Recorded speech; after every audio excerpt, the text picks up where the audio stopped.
Hello મિત્રો, નમસ્કાર. કેમ છો? મજામાં? આજે મહાબીજ છે રામદેવજી મહારાજની. રામદેવજી મહારાજને 12 બીજના ધણી પણ કહેવામાં આવે છે. એક સાથે 12 સંપ્રદાયના જે સંતો મહંતો હતા એમણે આમંત્રણ આપ્યું હતું. એક જ તારીખે, એક જ વારે, એક જ સમય ને એક જ સ્થળે એમની પરીક્ષા કરવા માટે કે રામદેવજી મહારાજ કઈ રીતના પહોંચશે એમ કરી. પરંતુ 12 જગ્યાએ એક જ સ્થળે એક જ સમયે પહોંચ્યા હતા. એટલા માટે એમને 12 બીજના ધણી કહેવામાં આવે છે. એમના જીવન વિશે વાત કરશું આપણે. તો પોકરણ ગઢની અંદર અજમેર રાજા રાજ કરતા હતા. પોકરણ ગઢ હતું રજવાડામાં. તંવર એમનું કુળ. તો અજમેર રાજાને 3 દીકરીઓ હતી, લાસા, લક્ષ્મી અને સગુણા. પરંતુ જ્યારે અજમેર રાજા નગરચર્યા કરવા માટે નીકળે છે ત્યારે ત્યાં જતા ખેડૂતો અને રબારીઓ અજમેર રાજાને વાંજિયા એમ કહે છે. તો અજમેર રાજા એમ કહે છે કે માં જગદંબા જેવી મારે 3 દીકરીઓ છે, લાસા, લક્ષ્મી અને સગુણા. તો હું કઈ રીતના વાંજ્યો કહેવાઉં? તો ખેડૂતો અને રબારી કહે છે, રાજા તમારી વાત ખરી, પણ રાજગાદી સંભાળી શકે એવો કોઈ દીકરો તો નહીં ને. દીકરીઓ તો આજે અહીં છે ને કાલે જતી રહેશે. જેમ પંખીના માળામાંથી પંખીઓ જતા રહે એમ દીકરીઓ સાસરે જતી રહેશે. પછી આ તમારા જે રાજમહેલ છે ત્યાં સવા મણના તાળા લાગશે એવું કે છે. તો અજમેર રાજાને લાગી આવે છે કે વાત તો સાચી છે. તો પછી એ રાજપાટ બધું પ્રધાનને કારોબાર સોંપી એમની ધર્મપત્ની મિનળદેવીને રજા લઈ અને ઊંડા કાશ્મીર કે જ્યાં મહાદેવનું મંદિર આવ્યું છે ત્યાં પ્રાર્થના કરવા માટે જાય છે. મહાદેવની પ્રાર્થના કર્યા પછી ભગવાન ભોળાનાથ પ્રસન્ન થાય છે. પ્રસન્ન થઈ અને એમને સ્વપ્નમાં કહે છે કે હે અજમેર રાય, તમારી જે સપનું છે કે તમારી જે ઈચ્છા છે એ પૂર્ણ કરવા માટે તમે દ્વારિકામાં જાઓ, રણછોડરાયને મળજો, કૃષ્ણ કાનુડાને અરજ કરજો, એ તમારી ઈચ્છા પૂર્ણ કરશે. તો અજમેર રાજા સવા શેરના 5 લાડુ બનાવી ભગવાનને જમાડવા માટે દ્વારકા જાય છે. ખુશીનો કોઈ પાર નથી. પરંતુ જે દ્વારકાની અંદર આવેલી જે મૂર્તિ છે કૃષ્ણ ભગવાનની, એ મૂર્તિને અજમેર રાજા ભક્તિવશ લાડુ જમાડવાની કોશિશ કરે છે. તો મંદિરના પૂજારીઓ એમ કહે છે કે આ ભક્ત ગાંડો થઈ ગયો એમ લાગે છે. મૂર્તિ કોઈ દિવસ લાડુ ખાતી હશે? પરંતુ વચન પ્રમાણે, સ્વપ્ન પ્રમાણે અજમેર રાજા કહે છે કે મારે તો ભગવાનને લાડુ ખવડાવવા જ છે. તો મંદિરના જે પૂજારી હતા એ પૂજારી એમ કહે છે કે તમારે ભગવાન જોવા છે? અજમેર રાજા કહે છે કે હા, મારે ભગવાન જોવા છે. તો જે દરિયાનો જે કિનારો છે, આ દરિયાની અંદર ભગવાન રહે છે એવું કહે છે પૂજારી. અને પૂજારી અજમેર રાજાને ધક્કો મારી દે છે. તો અજમેર રાજા ભક્તિવશ એ દરિયામાં કૂદી પડે છે ભગવાન માટે. એવામાં અખિલ બ્રહ્માંડનો કાળિયો નાથ, કાળિયા ઠાકર એવા કૃષ્ણ ભગવાન સોનાની નગરી, સોનાની દ્વારકા રચેલી હોય છે. તો એ પહેલા જયારે કૃષ્ણ ભગવાન જે મૂર્તિ છે લાડુ નથી ખાતી, તો એને જળ ભરેલું જે જળ છે એને લોટો મારી દે છે ભગવાન મૂર્તિને. કૃષ્ણ ભગવાન, એમની પત્ની, એમના ભાઈ બધા સાથે ત્યાં સોનાની નગરીમાં હોય છે. અજમેર રાજા ડૂબતા હોય છે તો અજમેર રાજાને હાથ પકડી અને તારે છે એમને. પછી જ્યારે અજમેર રાજા કૃષ્ણ ભગવાનના માથે કપાળ પર વાગેલું જોઈ જાય છે. એક અજમેર રાજા પૂછે છે ભગવાનને, હે ભગવાન, અમે તો માણસો છીએ, અમારે દુઃખ હોય છે, પરંતુ અખિલ બ્રહ્માંડના નાથ, તમારે પણ દુઃખ છે, મને નવાઈની વાત લાગે છે. આ તમને કોને માર્યું, શું પાટા બાંધ્યા છે, શું કર્યું છે? તો એ વખતે કૃષ્ણ ભગવાન કહે છે કે મારો ગાંડો ભક્ત મેં એના લાડુ ના ખાધા એટલે મને થાળીનો ઘા કર્યો છે, પાણીની જારી મારી છે. તો એ વખતે અજમેર રાજા કહે છે એ તો ભગવાન હું પોતે હતો. બે હાથ જોડી માફી માંગે છે કે ભગવાન મને માફ કરો. એ વખતે કૃષ્ણ ભગવાન અજમેર રાજાને માફ કરે છે. ત્યારબાદ કૃષ્ણ ભગવાન પૂછે છે કે તમે આટલા સુધી કેમ આવ્યા છો? તો અજમેર રાજા કહે છે કે હે ભગવાન, હું શેર માટેની ખોટ એટલે કે દીકરા માટે હું અહીંયા આવ્યો છું દ્વારકા. એ પહેલા કૃષ્ણ ભગવાન અજમેર રાજાને પૂછે છે કે તમારે રાજપાટ જોઈએ છે? અજમેર રાજા ના પાડે છે, મારે પોકરણગઢનું રાજ છે એવું કહે છે. તમારે હાથી ઘોડા જોઈએ છે એવું ભગવાન કહે છે. તેમ છતાં પણ અજમેર રાજા ના પાડે છે કે મારે હાથી ઘોડા જોઈતા નથી. તમારા પુત્ર અને પરિવાર જોઈએ છે? અજમેર રાજા કહે છે કે હા, મારા પુત્ર અને પરિવાર જોઈએ છે. તો ગળાના હારમાંથી કૃષ્ણ ભગવાન એક પુષ્પ, ફૂલ આપે છે અને કહે છે કે આ જે પુષ્પ આપું છું એ પુષ્પનું આપ 9 માસ પતિ પત્ની બંને પૂજા કરજો. 9મા માસે પુત્રનો જન્મ થશે. એનું નામ રાખજો રૂડા વિરમદેવ. તો એ જ વખતે અજમેર રાજા કૃષ્ણ ભગવાનને પ્રાર્થના કરે છે કે એક આંખે આંખો વાળા કહેવાતો નથી, એક દીકરે દીકરા વાળા કહેવાતું નથી. અમારે ત્યાં ભૈરવ ભૂમિ આવેલી છે, ત્યાં ભૈરવ નામનો રાક્ષસ રહે છે. મનુષ્ય તો ઠીક, પરંતુ પશુ પંખીને પણ રહેવા દેતો નથી. બહુ રંજાડ કરે છે, બહુ નુકસાન કરે છે. તો એને નાશ કરી શકે એવા મારે પુત્રની પણ જરૂર છે. ને તમે જન્મ લો, એવું અજમેર રાજા કહે છે. તો કૃષ્ણ ભગવાન કહે છે કે હું એકલો છું, પોતે છું, કેમ કેમ જન્મ લઉં?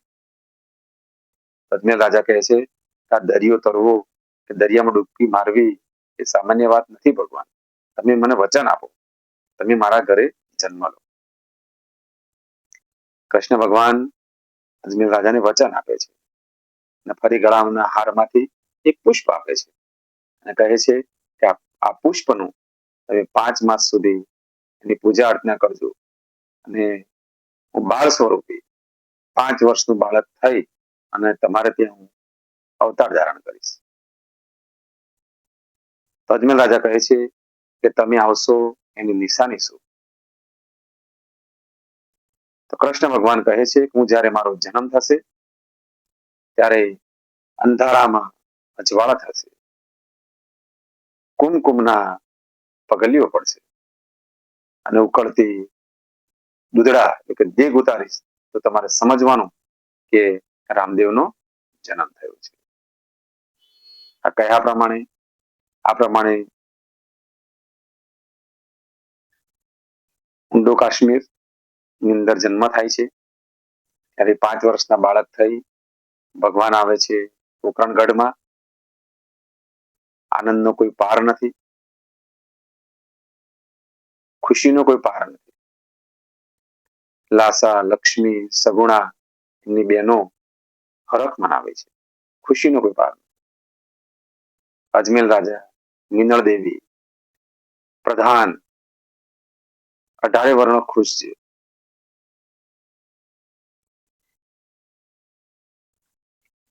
એવામાં જ એમના જન્મ થયા અને તરત જ ઘોડીલા રમવાની હઠ લે છે. અમને કાપડના ઘોડીલા બનાવી આપો. રાજમાંથી દરજીને બોલાવવામાં આવે છે. કાપડની અંદર કપટ કરે છે દરજી, અને કાપડનો ઘોડો લઈ અને ભગવાન આકાશ માર્ગે ઉડી જાય છે. દરજીને બોલાવવામાં આવે છે. દરજીને જેલ પાછળ ધકેલી દેવામાં આવે છે. તે વખતે રામદેવજી મહારાજ દરજીને જેલમાંથી બહાર કાઢે છે અને કપટ કરતા બોલાવે છે.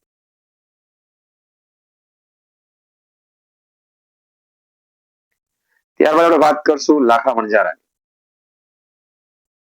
તો લાખો વણજારો હીરા, મશરી અને જવેરાત બધી કોઠો ભરીને જતો હતો. તો પોકરણગઢની અંદર રામદેવ અને વિરમદેવ ત્યાં દડો રમતા હતા. એમની પાસે કર માંગતા હતા. લાખા અને વણજારાએ નાના બાળકો સમજી એમને એવું કીધું, તમારી પોઠોની અંદર તો ખારો લૂણો એટલે કે મીઠું ભરેલું છે. રામદેવજી મહારાજ કહે છે કે તારી બોલી તને પડશે લાખા. થોડા આગળ જઈને જોવે છે, માલ વેચવા જાય છે, તો ખરેખર હીરા, મશરૂ અને જવેરાત ની જગ્યાએ ખારા લૂણો થઈ ગયો છે. ફરી ભગવાનને પ્રાર્થના કરે છે, હે ભગવાન, અમે બાળ સ્વરૂપ ભગવાન તમને સમજી ના શક્યા, અમને માફ કરજો, તમારો બગડી ગયેલો માલ સુધારી આપો. તો બગડેલો માલ ભગવાન એમને ફરી સુધારી આપે છે અને ફરી હીરા, માણેક અને જવેરાત બનાવી આપે છે. ત્યારબાદ આપણે વાત કરશું કે ભેરવા નામનો રાક્ષસ રહેતો હતો. આજુબાજુ કોઈને જીવવા દેતો નહોતો. પશુ પંખીઓ પણ થાકી ગયા હતા, માણસો પણ થાકી ગયા હતા. તો ભૈરવ નામના રાક્ષસનું ભાલાની અણીએ ગુરુ બાળીનાથના ચેલા બની અને એમણે ભૈરવને ભાલાની અણીએ પૂરે છે.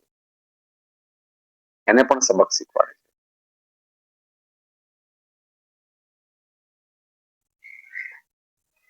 પઢિયાર રાજા કે જે બેન સગુણાના સસરા થતા હતા, એમને પણ ભાણેજ હતો. રામદેવજીના લગ્નમાં જ્યારે આવે છે ત્યારે રસ્તામાં મુગલો એમને લૂંટે છે, એમની વારે ચડે છે, સગુણાને બચાવે છે. લગ્નમાં આવી ગયા પછી સગુણાનો દીકરો એટલે કે રામદેવજી મહારાજનો ભાણિયો ઓફ થઈ ગયો હોય છે, તો એને પણ સજીવન કરે છે.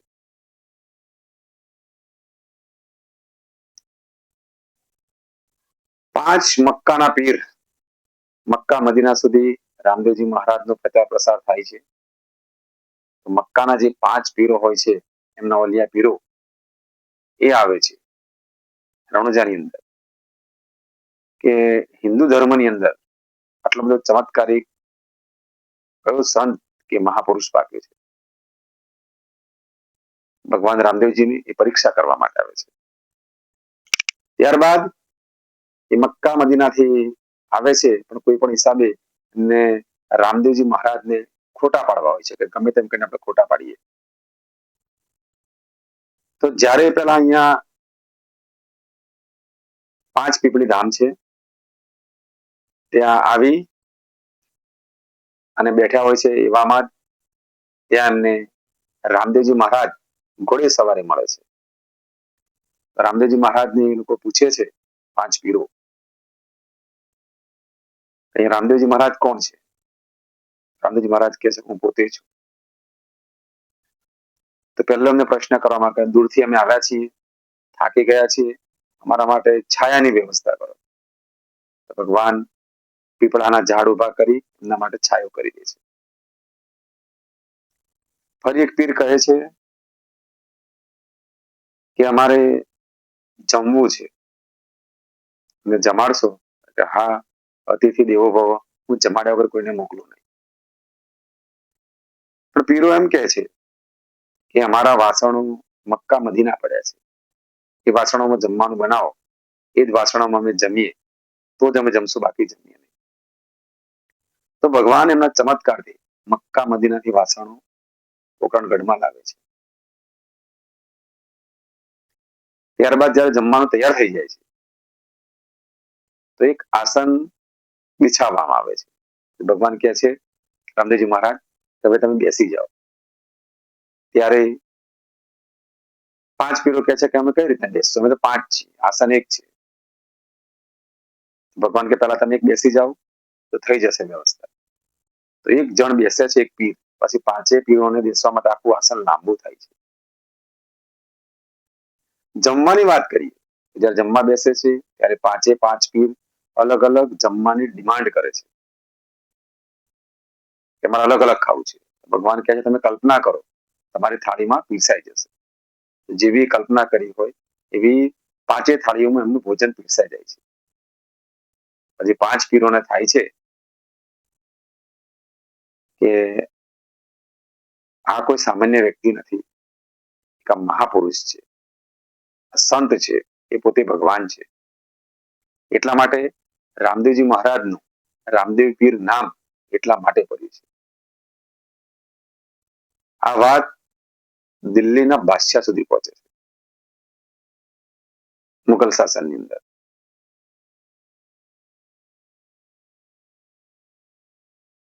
તો દિલ્હીના બાદશાહને પણ ચમત્કાર આપવા માટે ભગવાન રામદેવજી મહારાજે